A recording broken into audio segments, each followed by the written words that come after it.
Idaho Matters podcast is brought to you by St. Luke's On-Demand Virtual Care, which allows patients to see a provider from their home using a computer or smartphone with on-demand care for common ailments such as a cough, sore throat, or a sinus issue. More information at stlukesonline.org.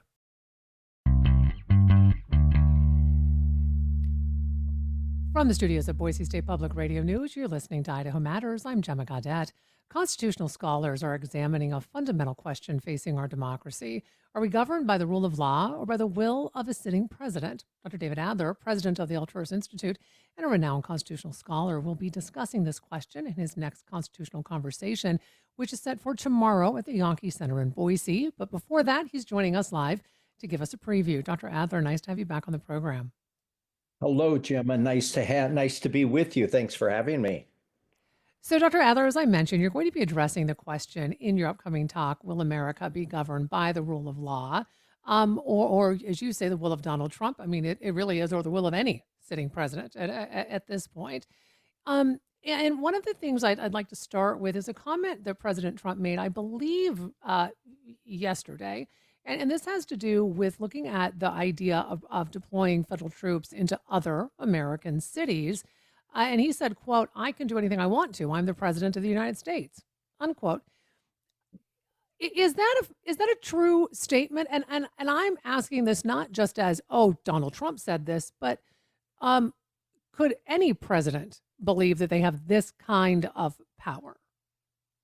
You know, Gemma, that's an excellent question. Certainly, in our long history, no American president has ever asserted such a doctrine, with the possible exception of Richard Nixon, who, in the famous interviews with David Frost years after his resignation, dared to say that if the president does it, it's legal. But Donald Trump has taken this much further. His is a claim that amounts to the monarchical claim that there are no limitations on the president, or to put it in a more relevant vein for our time, this is certainly an authoritarian claim that the executive is unchecked by the law, unchecked by the Constitution, because certainly there's nothing in the Constitution that would grant such authority to a president. And as you know, this has become an all too familiar refrain from Donald Trump, that is the assertion of unlimited or absolute power, which he's made now several times. But that claim, as you ask, is utterly refuted by all of the historical evidence at the Constitutional Convention. If we ran through this very quickly, we would note there certainly is nothing in the United States Constitution that speaks of plenipotentiary powers for the president. In the Constitutional Convention, in fact, the framers dismissed any connection to the royal prerogatives or the concept of an all-powerful king. James Madison, in fact, said that the Constitution had, quote, confined and defined presidential power, the aim of which was to alert presidents and citizens alike that presidential power is limited and cabined by Article 2. James Wilson, for example, said that the prerogatives of the crown are of no moment in the establishment of a republic. And the list goes on and on. There was not, Gemma, any delegate to the Constitutional Convention who ever went near the idea that presidential power was unlimited. And the same could be said for any delegate to any of the state ratifying conventions. Certainly no Supreme Court decision has ever even squinted in that direction. And as I've said, no president has ever dared to make such a claim. But this reflects Donald Trump's authoritarianism. So I want to talk a little bit about some court rulings that came down this week, because as I mentioned with that comment that President Trump made, that he can do anything he wants. Well, some federal courts have said that's not true. They ruled that he illegally deployed the National Guard and the Marines to Los Angeles back in June. And the ruling by the Fifth Circuit Court of Appeals, they also had a ruling that he unlawfully invoked the Alien Enemies Act in deporting Venezuelan immigrants. So given the subject of your talk, how important are these court rulings? Well, these are highly significant rulings. They represent an effort by the judiciary to fight back, to defend the rule of law, to defend government based on rules and laws and not the arbitrary, capricious decisions of any sitting president. The decision that came out of the Los Angeles affair was particularly important because Donald Trump has announced his plans to send troops into various American cities. LA was the first, and he's announced that we're, quote, going into Chicago next. And so for Judge Charles Breyer to render a ruling that says that the president has violated the statutory prohibitions on the use of the military to enforce domestic law is hugely important for Trump's forthcoming efforts to send troops to any other cities.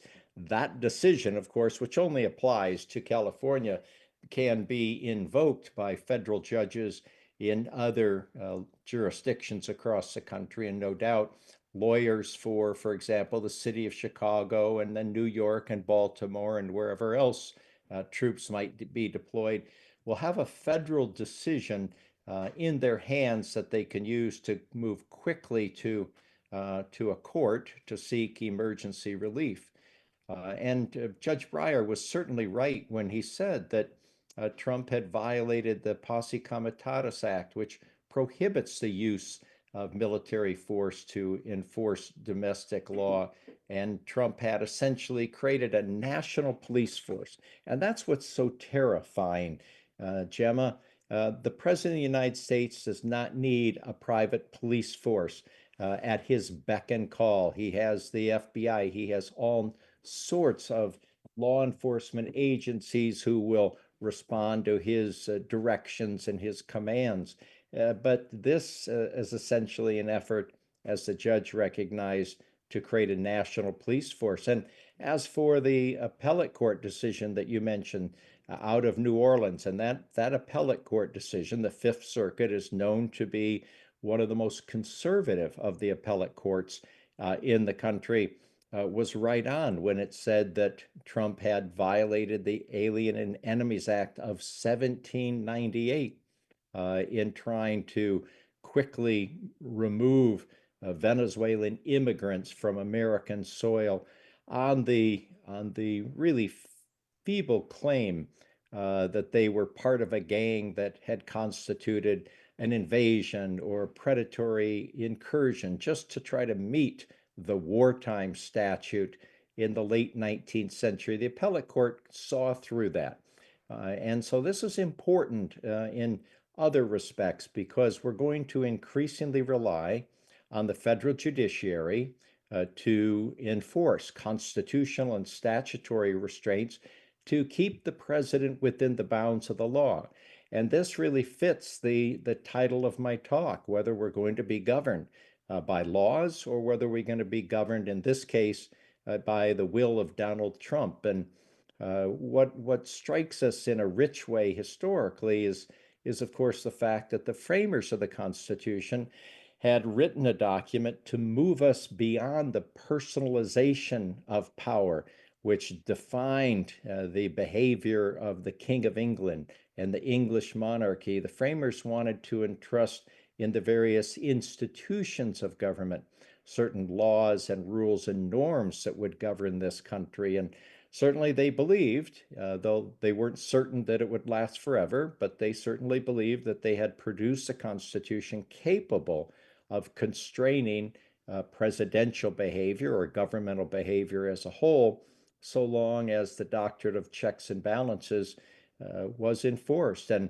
as we've discussed before, Congress has not played its part in defending the doctrine of checks and balances, but the lower federal courts certainly have. Some 100 lower federal courts have repudiated many of Donald Trump's executive orders and actions. And these two decisions that you mentioned, Gemma, are prize-winning decisions standing tall for the rule of law and constitutional and statutory constraints against the President of the United States. Dr. Adler, I only have a little bit more than a minute and a half with you, and I'm curious to know, moving forward, if President Trump is continued to allow to have this power, and it is thanks to Congress not stepping in, I go back to the fact that he is not going to be president forever. There could be a Democratic president in power at some point, and if Congress has allowed all of this, and if the Supreme Court has allowed all of this, you realize it will continue to be allowed. How do you get people to kind of understand that nuance? And I know you don't have a lot of time to answer that question, but I am curious. But that's a very good insight because what's good for the goose is good for the gander. And all those powers that could be passed on to the next president and the next president would be available for the worst kinds of abuse.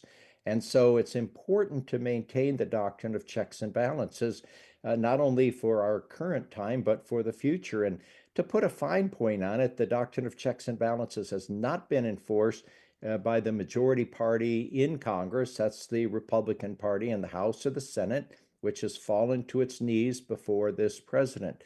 And so it would be important for Americans, Gemma, to understand that the Constitution was written for the American people, not the president, not the Congress, not the courts. It's our Constitution. And we have a responsibility to speak up when we see gross violations of the Constitution, whether it's separation of powers or the Bill of Rights or any aspect of the law of the land, because that's what the First Amendment is there. Therefore, it's our opportunity to speak out in our defense of limited constitutional government grounded on the rule of law. Well, I want to thank you so much, Dr. Adler, for your time today. We've been speaking with Dr. David Adler, president of the Alturas Institute, as well as a constitutional scholar. His next constitutional conversation will take place tomorrow at 4:30 at the Yankee Center in Boise. This is the Idaho Matters podcast. I'm Gemma Gaudet.